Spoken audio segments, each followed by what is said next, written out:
Hello everyone and welcome back to the Great Book of Grudges. My name is Nathan and we're back with another Total War Warhammer video. So we have to talk about the Ogres again. Yep, again. Mainly because I am blind and it's been pointed out by members of my community that Creative Assembly have made a little mistake. It doesn't take too long to realize what it is, but if you can't see it, because I didn't see it, believe me, and I played with the Ogres for a long time, it's the unit description for the Ogres with dual weapons. Though it's not for Ogres with additional hand weapons, is it? Let's just read it over, and I quote, "Their spiked metal gauntlets can shred foes to ribbons, which means less chewing later." They don't have giant metal gauntlets. Of course, the additional hand weapons for Ogres were always either giant clubs or giant swords. The metal gauntlets were instead a type of shield / additional hand weapon. The item in question was known as an Ironfist, and it's something that we've expected, of course. Not only that, but Creative Assembly did outright show us concept art of an Ironfist. So we knew we were going to expect them eventually. They're also another tier 1 unit for the Ogre Kingdoms in terms of the army book for 8th edition, so it can be assumed that they will also be there too. It's always great to have a shielded unit, isn't it?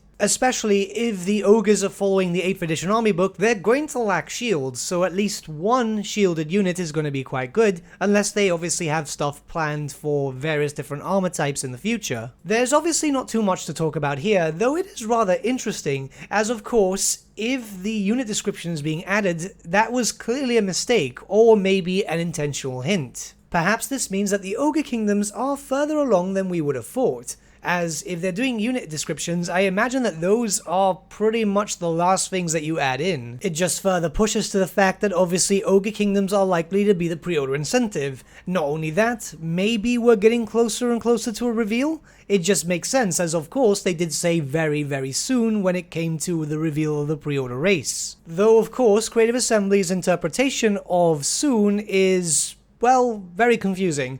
But, I mean, if this is the case, I'm looking forward to seeing what happens. But what do you guys think about this? Do you think it's an honest mistake, or maybe Creative Assembly are trying to hint for the future? Let me know what you think in the comments below, and let's start a bit of a discussion.